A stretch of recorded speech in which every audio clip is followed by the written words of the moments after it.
What's up everyone? Welcome to another tutorial video. My name is Stone Prophet, and we're gonna get right back into the Marketplace NPC mod. So in my last video, we talked about various NPC types, one of which was the feedback. Well, I found out what it does. You can set up your own webhook to your Discord channel. There, anyone that sends a message, it'll appear in the thread that you denote. If you go to your server and go to your config files for Marketplace NPC, there, the Marketplace config file is what you're looking for. Let's open it up. Once you open the config file, you'll scroll about halfway down. There you'll see the feedback webhook link.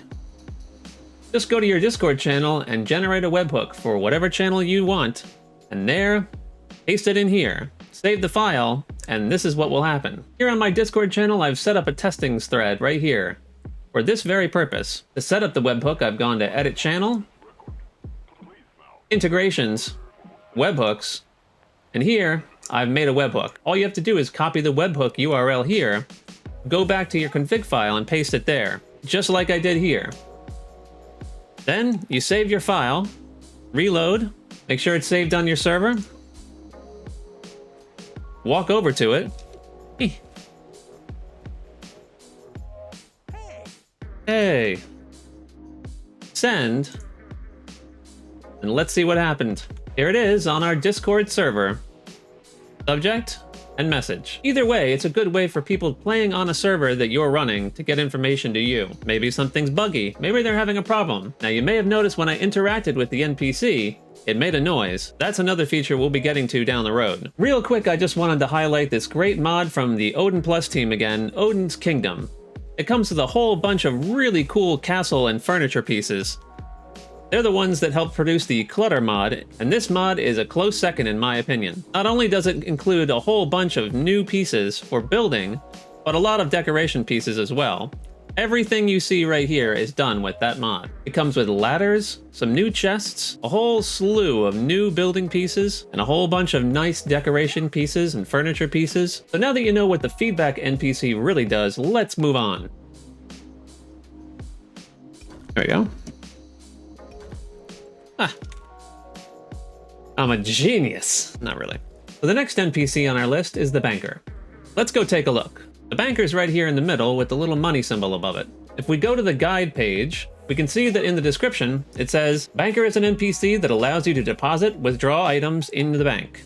Also, if you set the banker income and banker income time in the marketplace.config, then every N hours in the banker income time, every player will get a percentage income of those resources. So kind of an incentive for putting your things in the bank, if you want to get more of those things. That's up to the server admin. Here you put your profile name, and then underneath you put the prefabs you want that banker to accept. We go to our server and open up the banker profiles config. You can see here I've already added some prefabs. Coins, ruby, amber, stone, wood, and a modded item, Sage Book 4 from Sage's Vault.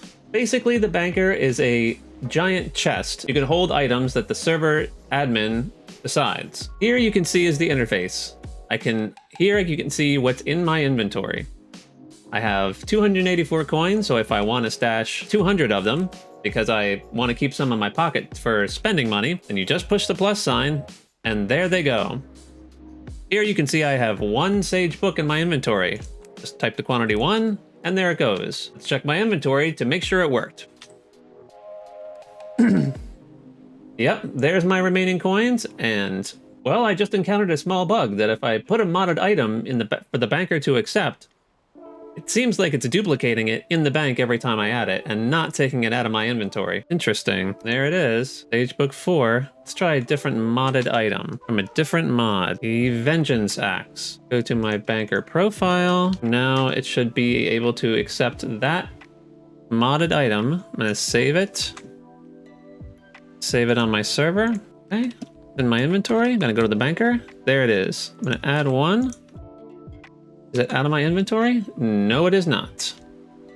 If you try to add a modded item, it may not come out of your inventory, so maybe don't put any modded items on the banker profile. In any case, that's how the banker works. One giant chest. Before I move on to the next NPC, I just wanted to say thanks to everybody who's been watching and subscribing recently. I do appreciate the comments, and I'm glad the videos are helpful, because that's what they're for. If you're watching this and you haven't subscribed yet, consider subscribing because it really does help the channel. Same thing with the likes. It sounds cliche, but it's what the algorithm wants. Now, back to the gambler. You gotta know when to hold them, know when to fold them. You gotta know something. The gambler is basically a risk-reward game that you can have your players play. Basically, it's a list of set items that you decide and the amount that that player might win, and you put it all in a profile name, and each NPC you select, pick the profile name, that type of gambler, those items that you want to gamble for, and then watch the magic happen. You can choose the cost for gambling as well. It doesn't have to be coins. It can be anything you want. In this example from the guide, you can see here what it does. This profile will add to the gambler 2 items per roll. Here at the top where you put your profile name, you'll be putting the amount of items that player can win. Let's read the initial instructions. To add a new profile, you need to write profile name equals items per roll count. Then, on a new line, add the item list for it, a maximum of 10 items. First is the item needed to roll. Item counts can be variable as seen below. So here in the example, the player can win 2 items. To play the round, it costs 10 coins. You can win 1 sword iron, between 30 to 50 pieces of tar, and between 1 and 100 pieces of wood. Any 2 of those items you can win, which is this number here. I've taken these 3 examples and loaded them into the config file. I've chosen G Mountain down here. Let's take a look what that looks like. As a side note for your NPC names, you can use the same type of code from the info NPC and use it here for any NPC name. Here I've just chosen to make it red. When you click on the gambler, let's take a look at the UI. Here at the top, it's the items per roll. So any 3 of these items is what I'll win, randomly. Here at the bottom is the cost and the amount of gold that you have. Push gamble to start.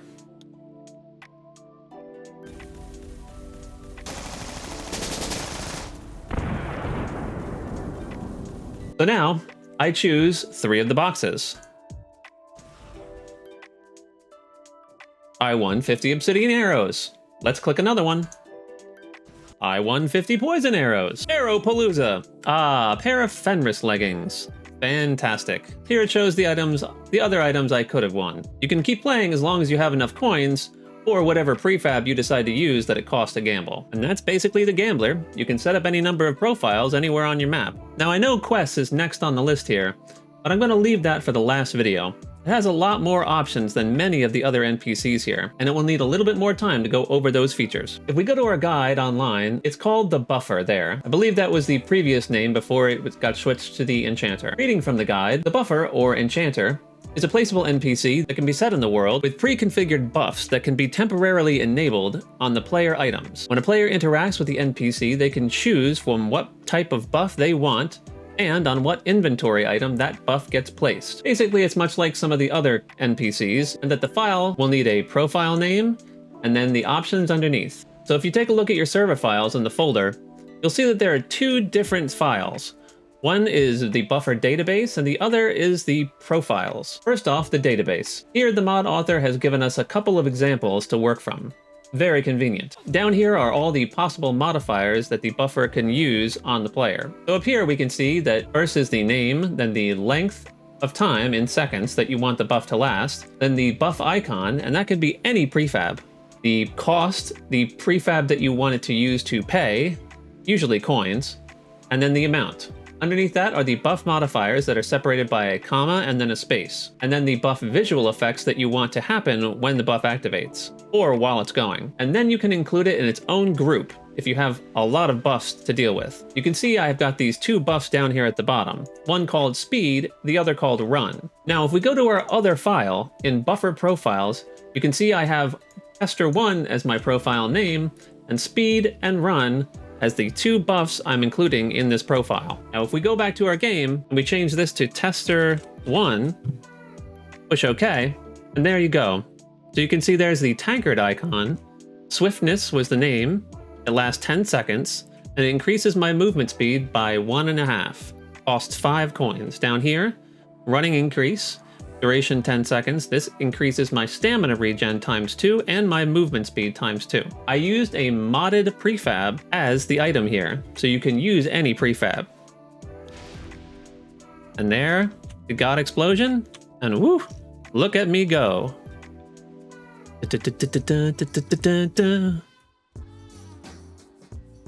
And there it goes. Only lasted 10 seconds. Now let me try the other one. Now here, if you noticed, I used VFX burning, which is a continuous effect. So it will be on the player as long as the effect is active. Let's buy that one. And there I go. Back into the depths with you. And there the effect is gone, and it's all worn off. So that's the Enchanter. Lastly, I've got the Transmogrifier. Now the Transmogrifier is a paid add-on to the mod. That means it requires a donation to the mod author himself, and then he will allow you access to this feature. Otherwise, if you set it to this NPC, nothing will happen when you interact with it. If we go to our guide page, there at the bottom is the Transmogrification tab. Open it up, it gives you the information you need. Much like all of the other NPCs, this deals with a profile name and then items underneath. It's only one file to deal with here for transmogrification. Basically what the Transmogrifier does is it takes an item that you have and it changes it into an appearance of a different item and adds an effect if you want. Costs a certain number of whatever prefab you want, here's coins, and then the amount. So here's the prefab you want it to change into, and here's the cost. If you want to use one of the 20 effects that come with transmogrification, here at the end is where you would put it. If we scroll down, here's a list of all the effects. When putting them into your profile, it's a number, and the numbers are here at the end of the effect line, right before the colon. Let's say you have a cool bronze spear, but you want to make it into a cool sword that has a cool lightning effect. So I want to make sure that I have in my transmogrification profile the black metal sword. The cost coins, 5 of them. I leave this false so I can put in my effect number at the end. And the effect number is here, lightning strike, number 15. I want to see what that does. So I walk up to my Transmogrifier NPC. I find my bronze spear. And here are my options. I can turn it into a flaming sword, an iron sword with a burning effect, an iron sword with a lightning effect. Now here, this is a prefab I added from the fantasy armor pack from Horum. This is a modded weapon, so I can make it look like that as well. Here I'm going to choose the black metal sword with the lightning strike effect. You can see it's got this little icon at the bottom of here. That's how you know that an item has been modified with the Transmogrifier. If I wanted to clear it, I would just push clear. But I just spent 5 coins, so let's check out the effect. Now you can see here in my inventory, it has the same little stamp on the icon.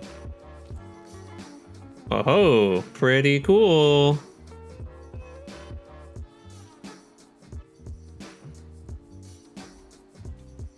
So it still acts like a spear, and if it drops, looks like it stays that way. But if I pick it up,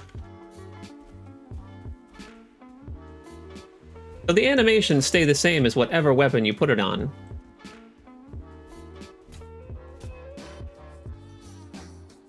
So if I wanted to throw this lightning sword, I could. Hoo-yah! Except now it's a spear. Let me go and clear that. We'll try one of the other ones. Make sure you unequip it first. Anything that's been tagged with transmogrification will show up at the top in red, or whatever color this is. I push clear, now it's gone. Let's try this thing. Oh. Oh, and it's got the lightning effect as well. Cool. Same thing, it's going to act like a spear, and the effect's going to disappear as soon as I throw it. But the effect is really cool. Let me reset this and change it to the fantasy armor weapon. Okay, so I've got my bronze spear with the stamp on it, and now I have this weapon. Again, it's going to act like a spear. Because you can put any prefab into this, you can literally make it anything you want it to. Some things will work better than others, and it's obviously better to keep the same type of weapon in there to choose from, but you can do it however you want.